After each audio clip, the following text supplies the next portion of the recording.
Et nous vous revoici dans cette deuxième partie d'émission. On va accueillir Marie Vincent et Sylvain Miller. Donc bonsoir. Bonsoir. Bonsoir. Donc Marie, vous êtes adjointe à la culture à Raon-l'Étape et vous êtes présidente de l'association Poésie et Liberté. C'est ça. Donc vous avez lancé en 2017 un festival de la poésie pour deux raisons. Donc la première, c'était dynamiser la commune et l'autre, c'était mettre la culture au centre des préoccupations. C'est ça. Alors, c'est effectivement Festival de la poésie, festival pour la commune, poésie pour la culture. Parce qu'en devenant adjointe, la question se pose quand même, pourquoi on est là? Donc c'est forcément pour apporter quelque chose à sa commune. Chaque mandat doit toujours apporter quelque chose de supplémentaire. Donc chaque adjoint est censé avoir une fonction d'apporter sa pierre dans une commune. Donc c'est pas évident en fait, parce que la culture ça a l'air simple et c'est pas si simple que ça, parce que la culture ça fait peur. Donc j'ai quand même en tête des ministres qui ont apporté énormément à la culture, donc vers qui je me retourne souvent en fait pour voir comme référence, comme c'est un peu des références. Donc je peux forcément les citer. André Malraux, qui est le premier ministre de la culture sous De Gaulle, et Jacques Lang, parce qu'il a vraiment apporté énormément au niveau culturel. Partant de là, ça reste néanmoins compliqué, parce qu'ils ont beau avoir ouvert à la culture à tout le monde, ça reste quelque chose, un domaine qui n'est pas forcément accessible, même si on donne tous les moyens pour y accéder, parce que ça fait peur. D'où la poésie, parce que la poésie, c'est aussi une partie de la littérature qui paraît inaccessible. Oui, élitiste. Et moi la première, et ça me contrariait quand même de pas arriver à rentrer dans la poésie. Jusqu'au jour où je me suis rendu compte que y a Brel et son inaccessible étoile de la quête, il y a Barbara et ses mots noirs, il y a Brassens et ses mots drôles, et il y a Paul Éluard et son poème sur la liberté qui a été illustré par Fernand Léger, et tout ça c'est de la poésie. Partant de là, je me suis dit la poésie, finalement j'y ai accès. Comme tout le monde. Et moi, la seule référence que j'avais, c'était une fable qui était Le Corbeau et le Renard, qu'on apprend en CP. Et je me suis dit, en fait, on a tous accès à la poésie, donc il faut qu'on puisse l'ouvrir à tout le monde, que chacun puisse trouver sa clé, son outil pour y accéder. Et pourquoi, en fait? Parce que, est-ce qu'il y a un intérêt à s'ouvrir, à ouvrir la poésie à tout le monde? Il y a un intérêt parce que la poésie, c'est de la légèreté, c'est un souffle, ça apporte un vent de liberté. Et quel que soit l'âge qu'on est, quelle que soit notre catégorie sociale, on a tous cette possibilité, on a tous droit à ce moment de souffle, à cette pause. Et il faut juste trouver la clé qui nous libère de ça. Donc certains, ça sera le slam, d'autres, ça sera la musique, d'autres, ça sera l'écriture, ça sera les livres, ça sera un tableau ou une œuvre artistique. Et j'ai envie de dire, même à coucher de soleil, la personne qui est capable d'apprécier à coucher de soleil, quelque part, vit la poésie. Exactement. Voilà, donc c'est ça en fait, c'est désacraliser la poésie pour que chacun puisse s'approprier cette petite part de liberté, ce petit souffle. Je vous propose qu'on regarde tout de suite un extrait, qu'on regarde le teaser du festival dont on va parler juste après. Bienvenue chez nous. Où ça? Ce festival, nous l'avons voulu populaire, pour montrer que la poésie est accessible à tous.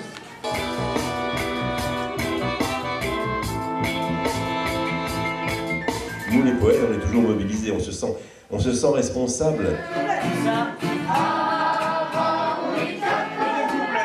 Nous avons salué Paul Éluard qui taguait le mot liberté sur le mur de Monsieur Sartre.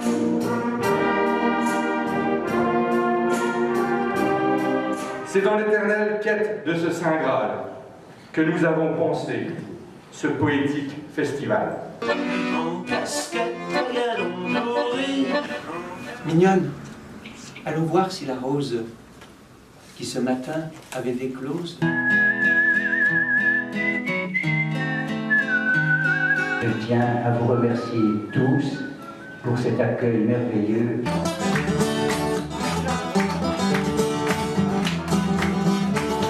Si j'avais des milliards, je serais milliardaire, mais je n'ai que des centimes, donc je suis sentimentale. Le deuxième doigt et le dernier doigt.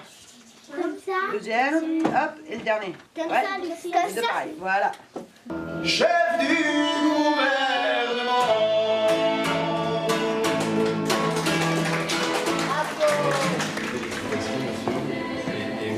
écrit un beau poème qui s'appelle Petit prince de la rue, que Valérie, j'imagine, je peux le mettre. Je vais d'abord le mettre.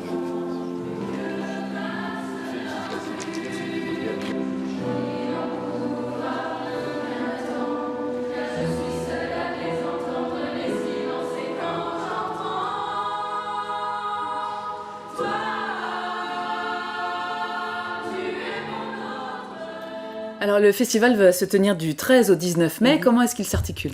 Un petit peu comme ce qu'on vient de voir, en fait. Là, vous venez de voir une chorale, qui est la chorale des jeunes de Raon-l'Étape. Il y a des concerts également, vous avez eu des ateliers d'écriture. Donc, on a travaillé par thématique, animation scolaire, etc. On travaille en partenariat avec le conservatoire Olivier Douchin, donc de la communauté d'agglomération de Saint-Dié. Donc, pour ce qui est musique, accompagnement, comme on vient de le voir également pour le chant avec l'école de musique de Raon-l'Étape. On travaille en partenariat aussi avec le lycée professionnel Louis Gessler, qui a fabriqué les trophées. Donc on vient de les voir. Les trophées, c'est en lien avec le concours de poésie que vous organisez en amont. C'est ça. Et puis on organise aussi des concerts. L'idée, c'est de l'apporter. C'est pas que les gens viennent chercher, c'est d'apporter aux gens. Donc il y aura des concerts tous les soirs dans les bars et cafés de la ville.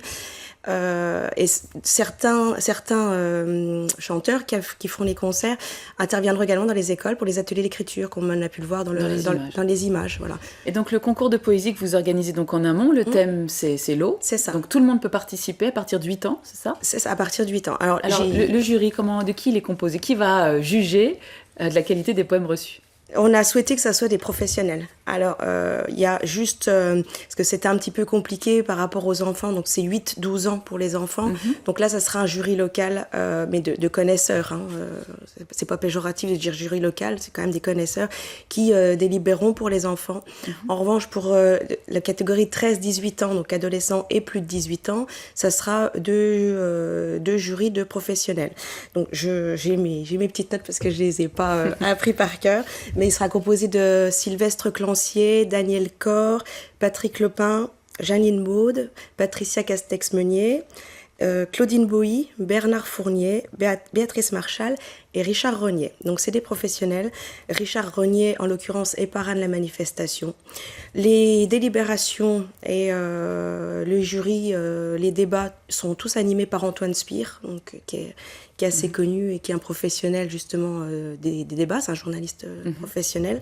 Donc on a la chance d'avoir Antoine Spire qui nous soutient et les poèmes seront lus lors de la remise des prix par Daniel Mesguich, qui est un comédien parisien connu, qui vient pour le festival, justement, il vient pour nous afin d'apporter lui aussi sa pierre à notre festival. Et donc ça sera du 13 au 19 mai. La date limite pour envoyer les textes, c'est le 8 mars. Cachet de la Poste faisant foi. Il faut un texte dactylographié, 1500 caractères maximum en comptant les espaces, et envoyé en 5 exemplaires à l'adresse qui s'affiche sur l'écran. Voilà. Et on retrouve si je peux ajouter, on retrouve le règlement du concours sur la page Facebook et sur le site de la ville. On a tout dit. On a tout dit. Et si je peux ajouter, si les gens veulent nous soutenir, on a quand même une association qui s'appelle Poésie et Liberté, comme on l'a dit. On peut retrouver le bulletin d'adhésion aussi sur la page Facebook et le site. Et l'adhésion est de 10 €. D'accord. Ok. Merci beaucoup. Merci à vous.